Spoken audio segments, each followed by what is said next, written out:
O mundo tem 3 dimensões e, finalmente, os videogames também.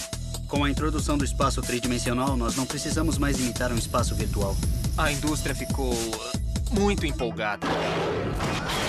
Mas junto com a empolgação veio a polêmica. There are vulnerable children out there who will begin to think about acting them out. O que você faria se alguém te chamasse de maluco? Existe um lado marginal na indústria dos jogos que equivale aos filmes pornôs na indústria do cinema.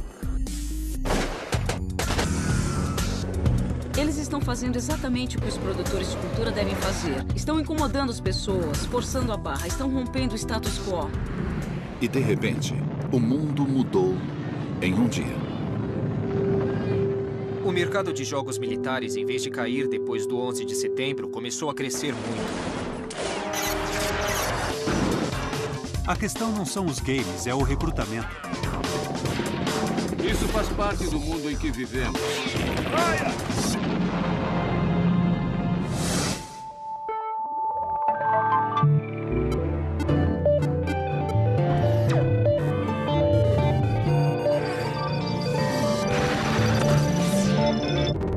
A era do videogame.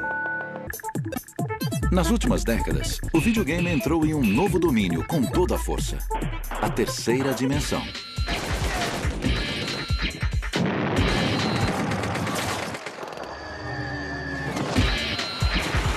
O poder do videogame está na capacidade de mergulhar as pessoas num mundo diferente. A maior mudança dos videogames foi a transição dos gráficos bidimensionais para os tridimensionais. Eu acho que o objetivo final que todos queremos ver é o holodeck de Jornada nas Estrelas, onde é possível construir um ambiente completo. Você mergulha de verdade naquilo. Mas antes de os jogadores terem chance de mergulhar nestes mundos tridimensionais, tiveram de sobreviver aos anos 80. We must act today in order to preserve tomorrow. Naquela época, o mundo 3D era um terreno rudimentar de linhas verdes, chamadas vetores. O primeiro game a usar essa tecnologia foi o Battlezone da Atari. Todos os outros jogos da época envolviam deslocamentos em 2 dimensões, como o Pac-Man, em que o jogador controlava os movimentos como se estivesse observando do alto. Era como olhar um rato no labirinto. Mas o Battlezone mostrava o ponto de vista da pessoa que atirava. De uma certa forma, ele inaugurou o tiro em primeira pessoa. O jogo tinha muitos admiradores, inclusive o exército norte-americano. Representantes do exército procuraram a Atari para dizer que tinham gostado do Battlezone. Perguntaram se era possível criar um protótipo para ser usado em treinamentos de verdade, com um novo tipo de veículo que depois seria integrado à infantaria blindada Bradley.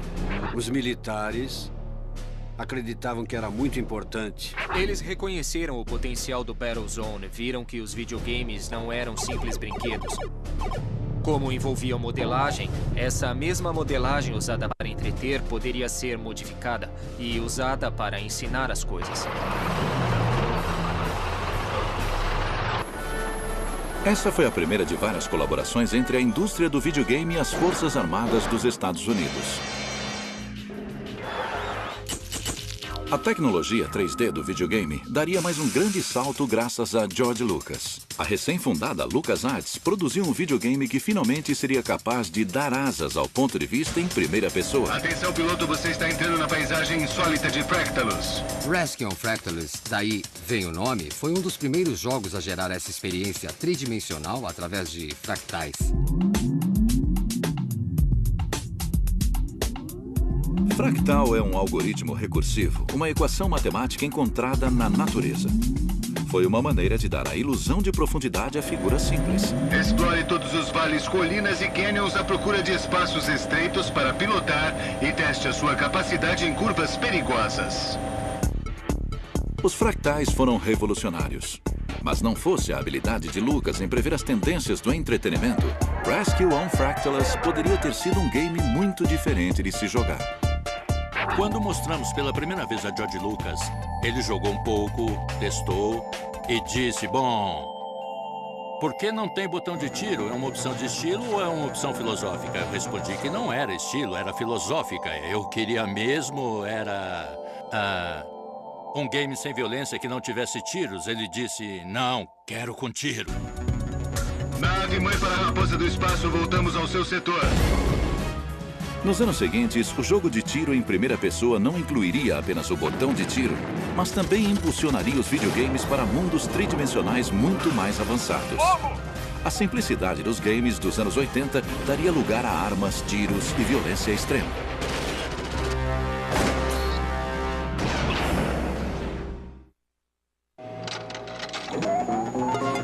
Apesar de os fractais e gráficos vetoriais não serem capazes de concretizar todos os desejos dos designers de jogo, o videogame 3D daria um salto gigante na década de 90, graças a um microcomputador.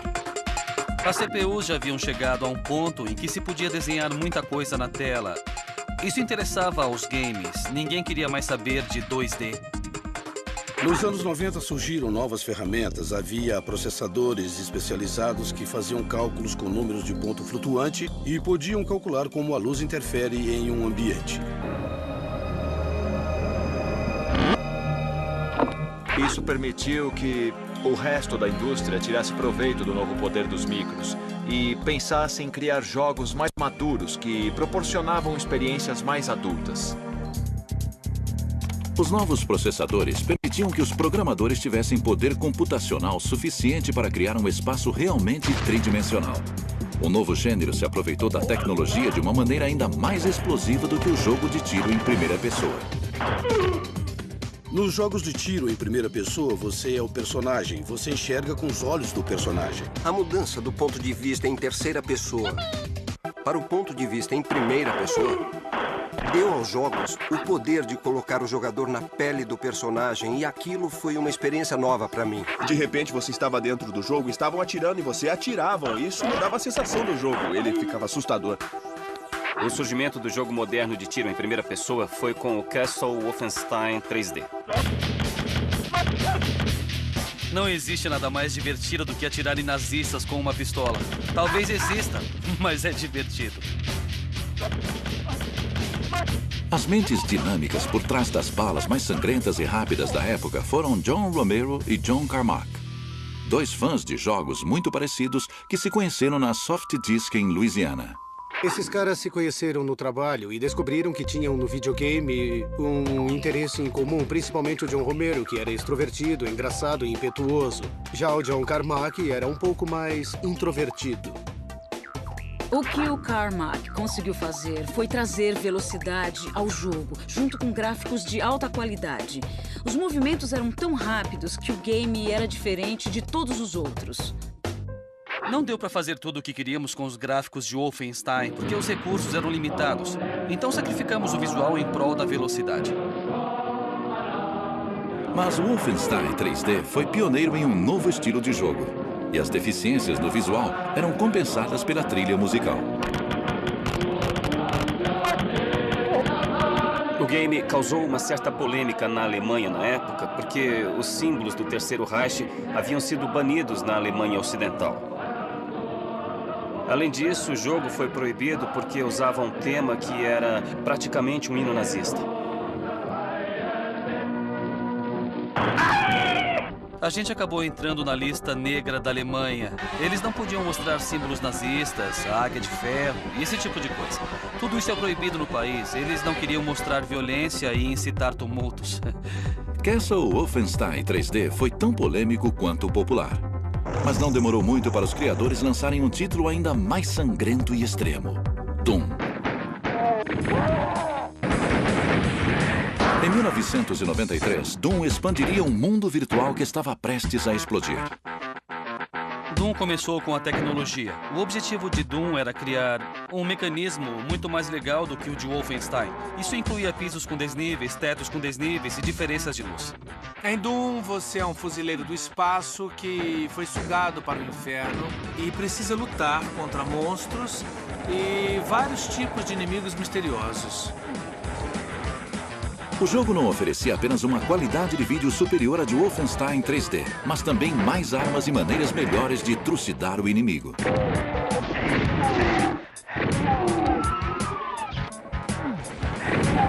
Se você destrói alguém e ele cai, é meio sem graça. Mas se ele explode em pedacinhos que saem voando, é mais legal. Desde que não sejam muitos pedacinhos, eu acho. Eles inventaram games que queriam jogar mas não sabiam direito que tipo de jogo era esse, porque ainda não havia sido inventado. Mas eles sabiam que queriam uma coisa diferente de Mario.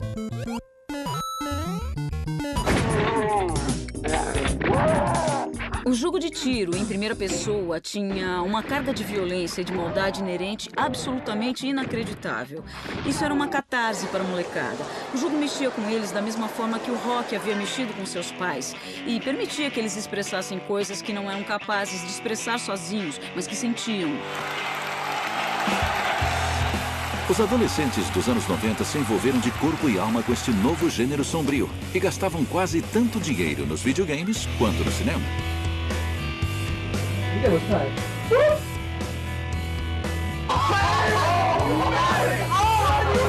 Era meio análogo ao que a banda Nirvana estava fazendo no cenário musical. Esses jogos de tiros e tudo o que acontecia no mundo dos microcomputadores nos anos 90 tinha esse espírito e essa energia. Era uma forma rebelde de punk rock e de heavy metal. Foi uma explosão do underground que muita gente nunca tinha ouvido falar. Foi um divisor de águas. As pessoas do outro lado não entendiam. Além de não entender, elas achavam que era ruim. Achavam que estava arruinando a decência da sociedade. Podemos considerar Doom como o game mais expressivo da geração X. Afinal, o nome Doom significa condenação e expressa um conceito muito cínico, que é você vai morrer.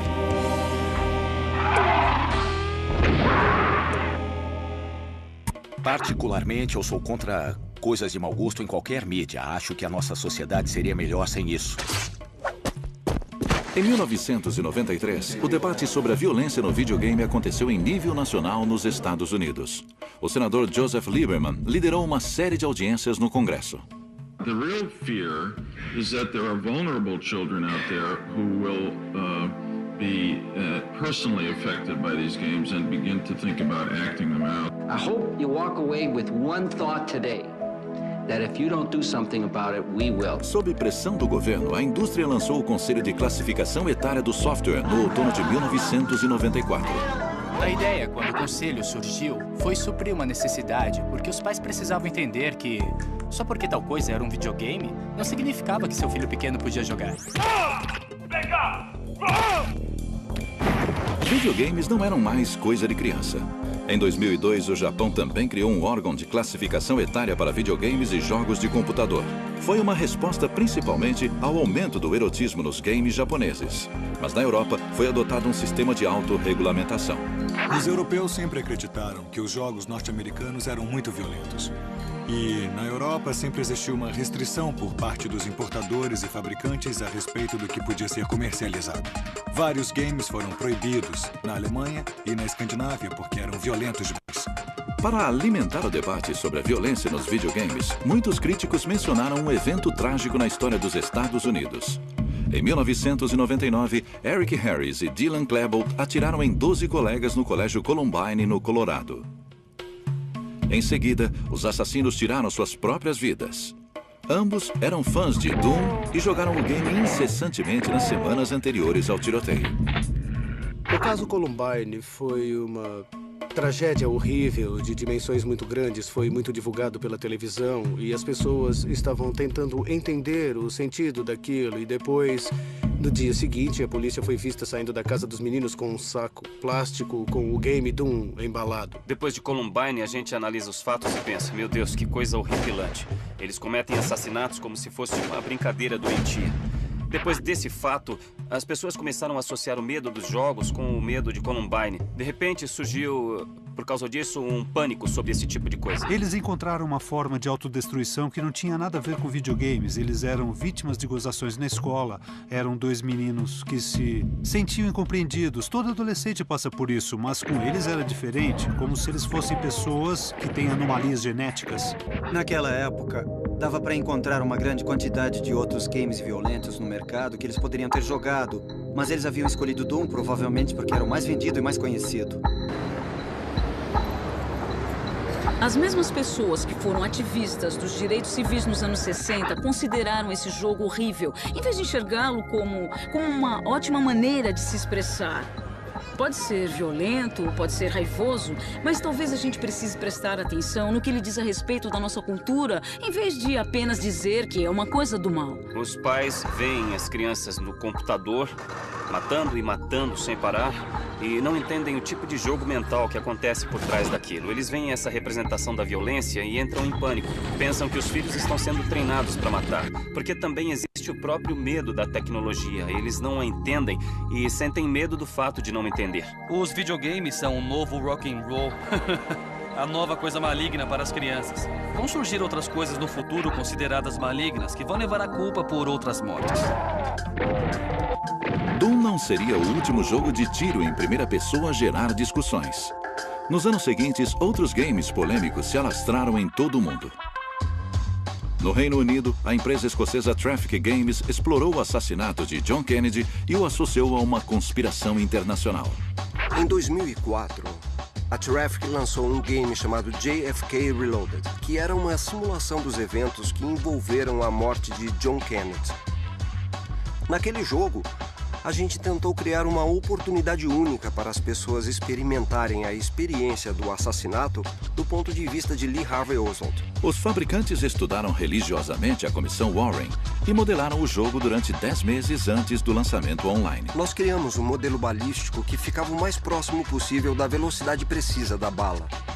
Recriamos as condições do vento, a velocidade do carro no momento. Usamos todos esses fatores para criar uma simulação mais próxima possível dos eventos reais. O papel ao qual o jogo se propunha era mostrar se a comissão Warren tinha sido ou não uma representação correta do que poderia ter acontecido.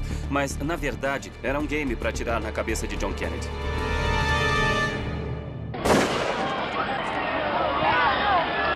O jogo teve uma grande aceitação do público, mas enfrentou pressões legais por parte da família Kennedy. Nos Estados Unidos, o jogo Border Patrol leva os jogadores à fronteira que divide o país do México. O objetivo é atirar em mexicanos que tentam atravessar ilegalmente. Casey Manager permite ao jogador administrar um campo de concentração nazista e Super Columbine Massacre RPG transforma os jogadores nos assassinos do Colégio Columbine. Aparentemente você está glorificando esses dois malucos que atiraram dentro da escola. Existe um lado marginal na indústria dos jogos que equivale aos filmes pornôs na indústria do cinema. Você pode mergulhar nesse antro se quiser, mas não é obrigado se não quiser. Man, what these game developers won't do for a buck. Na minha opinião, Postal 2 é o game mais chocante que eu já joguei. Parece um filme snuff que mostra mortes reais. Depende da sua própria loucura. Se você for muito louco, vai adorar o game, sacou? E se não for, você não vai curtir o game nem um pouco. O que você faria se alguém te chamasse de maluco? Tem alguma coisa de primitiva no Postal 2 e todos nós temos um lado que quer levantar de manhã e sair dando tiros por aí. De uma certa maneira, os jogos ajudam a expurgar esses sentimentos. Acredito que os desenvolvedores de jogos deveriam ter plena liberdade criativa para fazer o que quiserem. Se quiserem fazer um game sobre estupro, então façam. Façam um game sobre aborto, enlouqueçam, divirtam-se e tentem vender. Mesmo com games obscenos e polêmicos surgindo no mercado, os jogos de tiro em primeira pessoa estão mais populares do que nunca.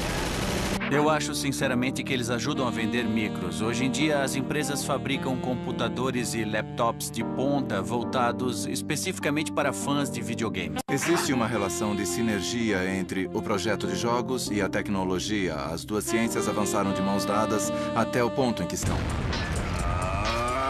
Tiros em primeira pessoa colocam o jogador no mundo virtual para simular a realidade. Mas a história da simulação começou muito antes do microcomputador existir. Em 1929, Edwin Link, ex-operário de uma fábrica de pianos, construiu uma máquina que parecia uma aeronave em miniatura, capaz de imitar as acrobacias de aviões reais. Ele a chamou de Link Trainer. Your early lessons will be in a nice, comfortable indoor gadget called a Link Trainer, which never leaves the ground. Through the headphones, you'll receive instruction while you're learning to juggle with the controls. No início, foi considerado um brinquedo. Mas quando o mundo começou a se armar para a Segunda Guerra Mundial no final da década de 30, encomendas do simulador Link chegaram de várias partes do mundo. Forças armadas do mundo inteiro recorreram à tecnologia da simulação por necessidade. O custo de treinar pilotos em simuladores é mais baixo do que em aviões reais. E durante a Segunda Guerra Mundial era preciso treinar muitos pilotos num curto espaço de tempo. Por isso, a tecnologia do simulador de voo teve um grande impulso na época. Estes primeiros simuladores eram em grande parte mecânicos e apesar de Edwin Link ter preparado o terreno para uma indústria que se tornaria multibilionária, foi a série Flight Simulator da Microsoft, iniciada em 1980, que levou a simulação de voo em 3D para os computadores domésticos. Os estúdios da Microsoft se desenvolveram com o Flight Simulator, o primeiro simulador de voo, que aproveitou a capacidade dos PCs da época para proporcionar a experiência de voar. Hoje em dia, a gente pode até achar graça do visual do jogo, mas certamente naquela época era tecnologia de ponta. This software program puts you at the controls of the most realistic flight experience this side of FAA certification. Na época eram 16 cores na tela. Acho que dava para escolher entre 2 aeronaves, 5 cenários de voo e mais ou menos 80 aeroportos. Era muito limitado se compararmos ao que existe hoje. Mas, por melhor que fosse a tecnologia da Microsoft, ela ainda ficava atrás das Forças Armadas. Os líderes em tecnologia de computação gráfica nos anos 80 eram os militares. As Forças Armadas americanas tinham um tipo de representação em 3D e gráficos tão avançados que o resto do mundo só conheceria depois de uma década. Atualmente, em escolas de voo como a Naval Fighters Weapons School, em Miramar, na Califórnia, os pilotos de caça podem treinar durante semanas em simuladores antes de praticarem manobras em jatos de verdade. Hoje em dia, a simulação de voo e de tanques não é mais exclusiva dos Estados Unidos. É uma tecnologia padrão usada nas Forças Armadas do mundo inteiro. Conforme a popularidade de simulações militares começou a se alastrar pelo mundo, a tecnologia 3D acabaria se mesclando ao gênero de tiro em primeira pessoa sob o impulso de um momento decisivo na história. O mercado de jogos militares, em vez de cair depois do 11 de setembro, começou a crescer muito. Na década seguinte, os videogames continuariam a testar os limites da tecnologia e do conteúdo. Os jogadores da década de 90 seriam estimulados a se alistar, enquanto os militares de todo o mundo atraíam a nova geração para jogar uma versão simulada da guerra.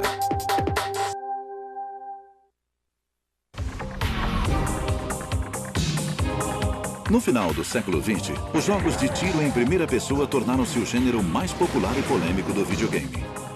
Ironicamente, apesar de todas as discussões, os militares precisavam muito deles.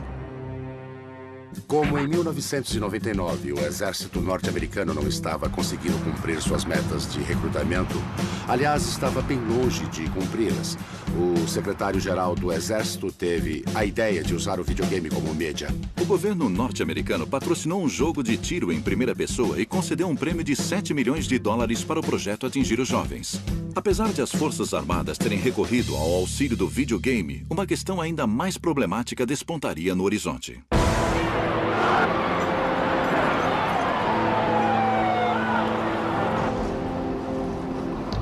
O 11 de setembro teve um impacto sobre a indústria do videogame, da mesma forma que teve um impacto no mundo como um todo, porque aquilo que tinha sido normal já não era mais normal. Foi um evento que não se podia ignorar. Também influenciou o cotidiano na Europa.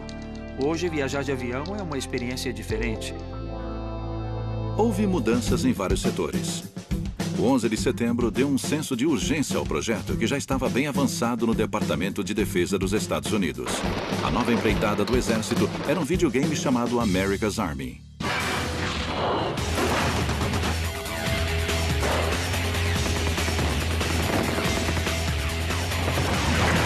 Eles queriam desenvolver um videogame envolvente que desse ao público uma ideia de como era fazer parte do exército norte-americano. Bom dia, soldado. A tarefa de hoje é aprender a usar o rifle M16A2. O America's Army usa tecnologias avançadas como mecanismos e ferramentas de jogos. E no topo de tudo isso coloca o exército.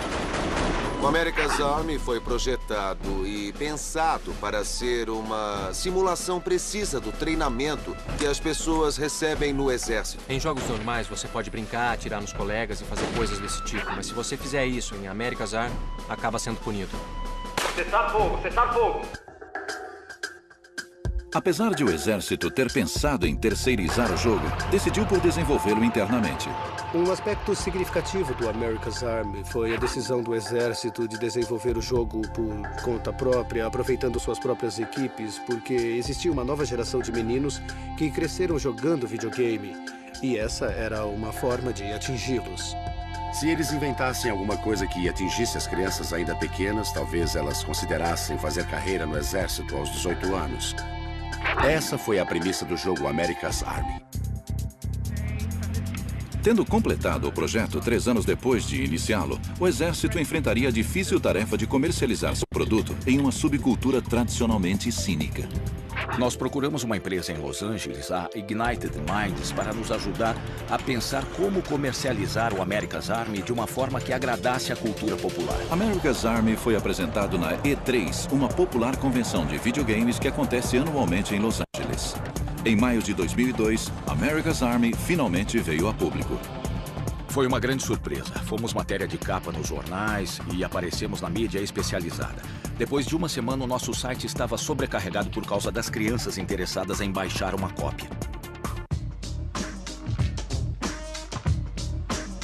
America's Army teve boa aceitação graças aos seus detalhes minuciosos. O fato de os usuários poderem baixar o game gratuitamente e jogar online com outros participantes facilitou ainda mais a divulgação. Quando eles perceberam que foi um sucesso, melhoraram a qualidade e continuaram sempre melhorando. Agora, em todas as feiras especializadas, as Forças Armadas marcam presença, porque não é uma questão de jogos, é uma questão de recrutamento. Alguns críticos acreditam que America's Army tenha passado dos limites ao recrutar jovens adultos através de um brinquedo. Afinal, o mesmo governo que havia atacado a indústria do videogame uma década antes estava atraindo adolescentes com um jogo de tiro em primeira pessoa. É muito curioso que o America's Army não tenha gerado nenhuma reação depois de todo o inquérito do senador Lieberman e de tudo que aconteceu na mídia depois de Doom, de Columbine e de todas essas críticas contra a violência e os tiros nos jogos. Depois de tudo, o exército desenvolve um game que mostra às pessoas como é a vida nas Forças Armadas para conseguir mais recrutas. É claro que jogos violentos e com temas adultos não devem ser vendidos para menores. Mas, ao mesmo tempo, existe o America's Army, um game online gratuito que ensina as pessoas a se tornarem soldados na guerra do Iraque. É um tipo de lavagem cerebral gratuita fornecida pelo exército norte-americano. Não estamos falando de mundos soltos com o game America's Army. Estamos falando do mundo real. E não tentamos divulgar a ideia de que a guerra é boa ou ruim, porque isso é questão de política nacional. Nós só divulgamos a vida de um soldado no exército. São os soldados que vão à guerra para atirar em outras pessoas e levar tiros. Não adianta tapar o sol com a peneira. Vamos preparar esse pessoal. Talvez um exemplo ainda melhor de um jogo de guerra ou gênero militar seja o Full Spectrum Warrior, da Pandemic Studios.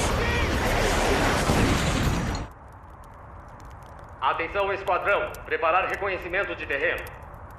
Full Spectrum Warrior é um simulador de táticas de esquadrão de guerra, mas esse é um jogo em terceira pessoa onde você não faz o papel de nenhum personagem no game.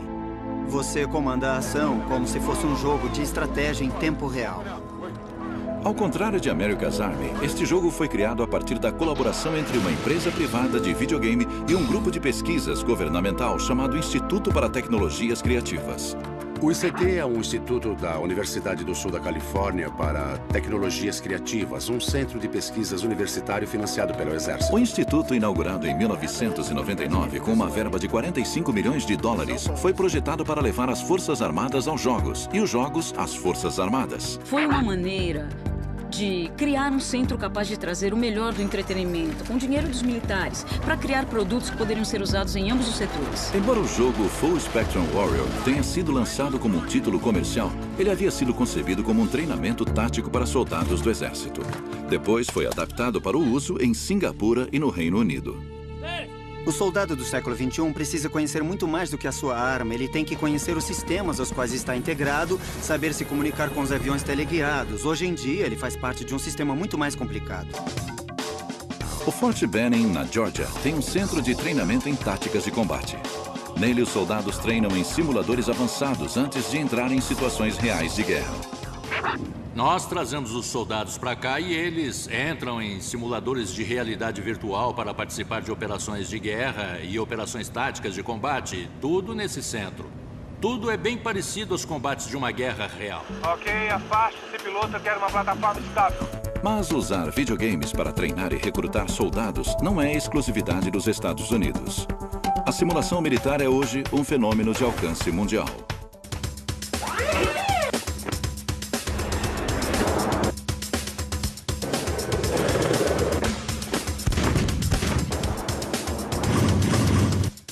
A verba militar da maioria dos países é muito menor do que a dos Estados Unidos, então eles não têm recursos para efetuar treinamentos terrestres reais. A maior parte do treinamento deles é virtual. Se um país pode bancar um avião de 10 ou 20 milhões de dólares, também pode bancar um simulador de voo virtual de 3 mil dólares. O treinamento de guerra virtual é utilizado em toda a Europa, na Austrália e no Sudeste Asiático. Empresas como a ITSA, uma aliança para simulação e treinamento internacional, trabalham com diferentes redes para simular conflitos de grande porte no mundo inteiro. Por exemplo, o exército norte-americano participou de guerras simuladas diversas vezes com Taiwan. Outros países, como Singapura e Indonésia, também participam de exercícios virtuais de guerra. Distância 675. Atenção, fogo! Hoje em dia, quando tentamos preparar as crianças para as guerras virtuais cada vez mais numerosas, não é coincidência que elas acabem jogando videogame. Vai ser exatamente assim que as guerras vão acontecer no futuro. Como o futuro das guerras está na interface dos sistemas de armas, vai parecer videogame, vai ter joysticks. Tudo vai ser eletrônico. Acho provável que as Forças Armadas já estejam com meio caminho andado. Essas crianças passaram 18 anos com estes controles nas mãos. Como poderíamos controlar nossos tanques de uma forma semelhante? Como os sistemas de comunicação poderiam ser controlados dessa forma? Eles estão tentando tirar proveito das habilidades que os jogadores desenvolveram ao longo de tantos anos jogando videogame. A potência desta nova tecnologia é inegável. Mas o que fazer com ela gera opiniões opostas. Há grandes benefícios na simulação de guerra. Obviamente, quando você se prepara para a pior das hipóteses, com antecedência se prepara melhor. O perigo é que, se as simulações ficarem boas demais, você corre o risco de confundir a representação com a vida real. Além da invasão de jogos projetados por militares depois do 11 de setembro, tanto nos Estados Unidos quanto na Europa, o setor privado também está investindo neste gênero de game. Rápido! Ataquem! Ataque do inimigo na retaguarda! Eles dão uma visão reconfortante do terrorismo porque nesse tipo de jogo de guerra existe um inimigo claro.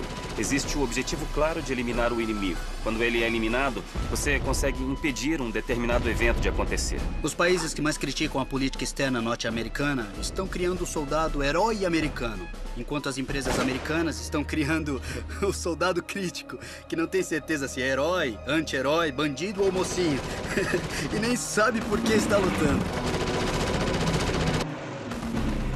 Antes eu caçava terroristas, agora sou um deles. Empresas como a Kuma Games, um site comercial da internet, tiram proveito dos conflitos armados do mundo real. Quando alguma coisa acontece na guerra do Iraque ou do Afeganistão, imediatamente os programadores começam a trabalhar para produzir aquele evento ou aquela batalha. Depois de um mês, você pode jogar no seu computador. A empresa até mesmo simula certos conflitos que nunca aconteceram, como foi feito na polêmica série Assault on Iran. O presidente Bush foi à televisão para dizer que todas as opções estavam sendo estudadas a respeito do Irã.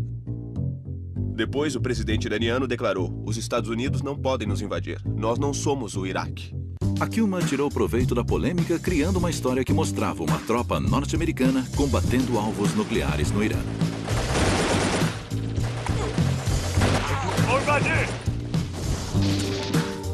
Em resposta, um grupo chamado União das Sociedades Estudantis Islâmicas criou um jogo próprio em que os jogadores podem participar do outro lado do conflito. Os comentários que recebemos dos iraquianos vieram de todas as partes.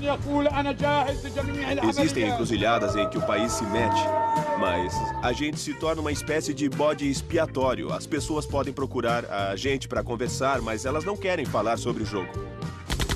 Mais um soldado foi abatido.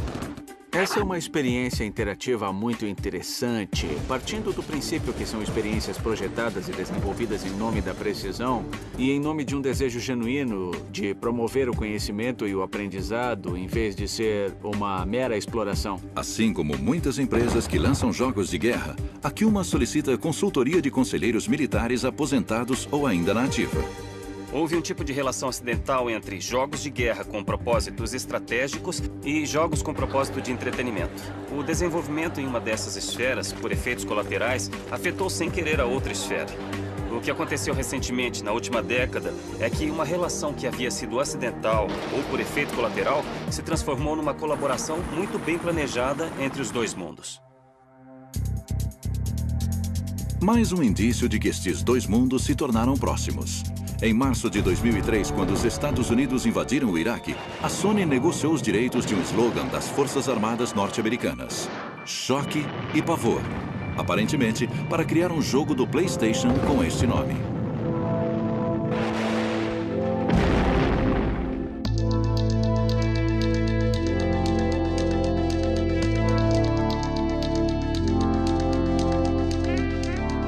Eu acho grotesco explorar a guerra no videogame e acredito que Choque e Pavor foi um exemplo disso porque as pessoas perceberam a intenção. Os fãs de videogame e as pessoas que cresceram jogando são de uma geração que conhece bem a mídia e sabe distinguir as coisas.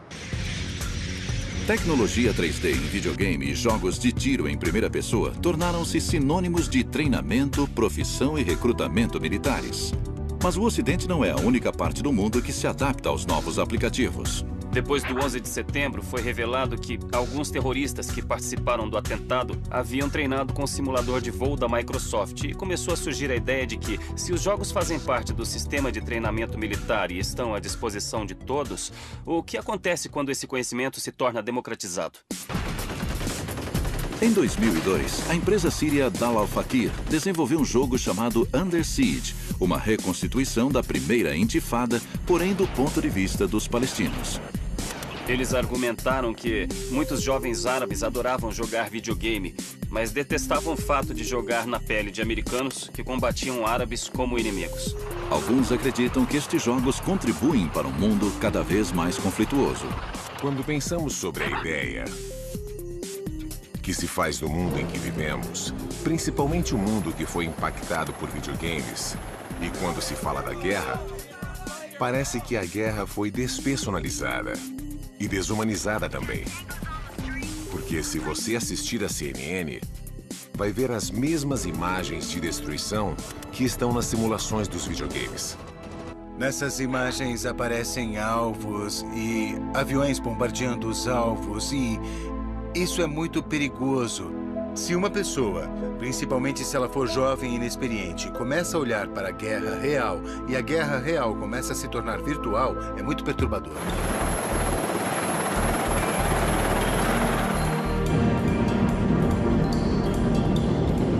As guerras acabaram ficando parecidas com os videogames, mas existe uma diferença fundamental entre guerra e videogame. E um dos grandes chamarizes dos jogos é que as ações não têm consequência. É por isso que as pessoas se incomodam com games como American's Army.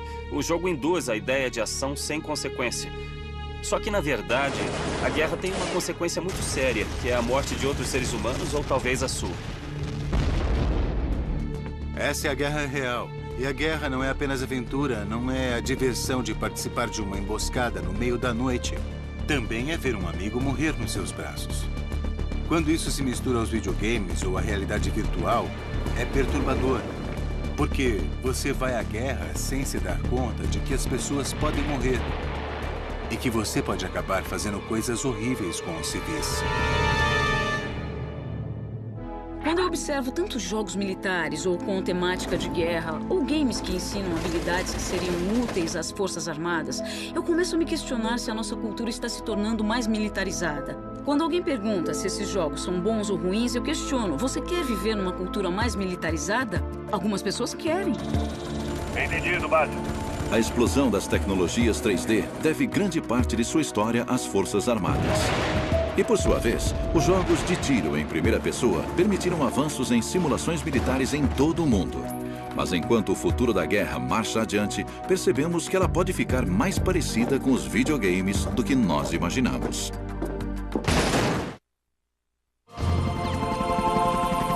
Com a evolução da tecnologia 3D no videogame, o mundo envolvente dos jogos ultrapassou a barreira do virtual e passou a fazer parte de aplicativos militares no mundo real.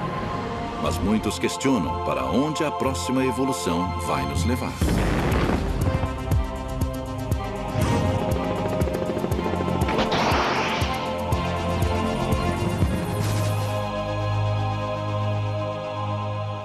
Houve uma invasão ideológica através das tecnologias dos jogos. E a pergunta é, será que não tem um jeito melhor de usar isso? Contrariando as tendências atuais, a Suécia é um país que está tentando diminuir as tensões com o game Foreign Ground. Patrocinado pelo Departamento de Defesa sueco, o jogo tenta defender a paz internacional, ensinando aos soldados técnicas não violentas como a negociação, em vez de se basear em habilidades de combate. Muita gente me pergunta por que os games têm sempre tantas armas, tanta violência. Eu acho que é porque as armas são uma maneira visceral de interatividade, de interação instantânea. Foreign Ground parece mais um simulador para treinamento do que um videogame. Os norte-americanos também estão começando a descobrir um potencial nesta mídia que vai além das aplicações militares. Os mesmos grupos que aprenderam muito sobre a tecnologia de jogos para desenvolver a America's Army, agora estão pesquisando como usar games e mundos virtuais para tratar a síndrome do estresse pós-traumático, entre outras aplicações importantes. O Dr. Albert Skip Rizzo, diretor do Laboratório de Ambientes Virtuais da Universidade do Sul da Califórnia, está ajudando a desbravar este campo relativamente novo. O transtorno do estresse pós-traumático, ou TEPT, é uma resposta a um evento traumático. Pode ser qualquer coisa que traumatize uma pessoa além dos limites de uma experiência humana normal. O Dr. Rizzo usa sessões de exposição à realidade virtual que incorporam tecnologia tridimensional para ajudar veteranos de guerra a superar o estresse pós-traumático. Depois de umas 10 ou 12 sessões de terapia de exposição, você pede gradualmente para a pessoa reviver a experiência através da imaginação ou da realidade virtual, até que elas acabem se acostumando. É uma sessão típica onde o paciente usa um capacete de imersão em realidade virtual. Isso coloca o monitor do computador diante dos olhos. Então, quando a pessoa vira a cabeça, a cena acompanha o movimento. Os terapeutas sentam-se com os pacientes que usam capacetes para mergulhar nas mesmas paisagens tridimensionais que os assustaram. Somente o terapeuta pode controlar a intensidade. A gente começa com os níveis mais baixos de exposição. Começa bem devagar, em um nível que a pessoa consiga aguentar. Só depois que o paciente se ajustou ao ambiente de exposição mais elementar, a gente pode adicionar, por exemplo, o som de uma bomba. A terapia de exposição através do uso de videogames em 3D tem aplicações que vão além da síndrome do estresse pós-traumático. Desde que foi implantada em 1997 para tratar veteranos da Guerra do Vietnã, a terapia de exposição por meio da realidade virtual já é usada para muitos outros propósitos. Já foi aplicada na experiência do World Trade Center e já aplicaram também para acidentes automotivos e para outras situações de combate na Europa. Os psicólogos não são os únicos a tentar tornar o mundo um lugar melhor. Games for Change, um grupo de artistas que tenta resolver problemas complexos por meio do videogame, também está utilizando a tecnologia de maneira inovadora. Geralmente, isso significa que os jogos podem ser utilizados para propósitos que vão além do entretenimento. Azi Burak, ex-oficial de inteligência do Exército de Israel, e seu sócio Eric Brown criaram um game decisivo que nasceu da filosofia do grupo Games for Change. O Peacemaker é uma simulação estratégica do conflito Israel-Palestina. O importante é que você pode jogar dos dois lados, como presidente da Palestina ou primeiro-ministro de Israel. É um game de simulação. Nós criamos um jogo restrito que só permite fazer o que um líder faria. E você pode jogar dos dois lados. Assim como a política mundial entrou em uma nova fase após o 11 de setembro, o mesmo aconteceu com a política dos videogames. Nós estamos vivendo num mundo que parece cada vez mais perigoso, cada vez mais nacionalista e cada vez mais segregacionista. Felizmente, as tecnologias que estão surgindo permitem que a gente ultrapasse essas fronteiras para poder se conectar com as outras pessoas. Como a tecnologia diminui as distâncias no mundo, o videogame só se tornará essencial quando descobrirmos uma maneira de coexistir. Ainda resta saber se a tecnologia do videogame vai acabar nos destruindo ou nos salvando de nós mesmos. Nossa, eu posso usar essa caneta para escrever uma coisa que vai salvar a vida de milhões de pessoas. Eu posso usar essa caneta para escrever uma coisa que vai condenar milhões de pessoas à morte. Ah, meu Deus, a caneta! A caneta tem o poder. Não tem nada a ver com a caneta. Não tem nada a ver com o videogame. Todas essas coisas são ferramentas, são alavancas, são extensões do intelecto humano. Só depende de nós. Não adianta, por mais que tenhamos vontade, não adianta querer transferir a responsabilidade das nossas próprias decisões para as nossas máquinas e dizer que elas tomaram as decisões. Versão brasileira Vox Mundi.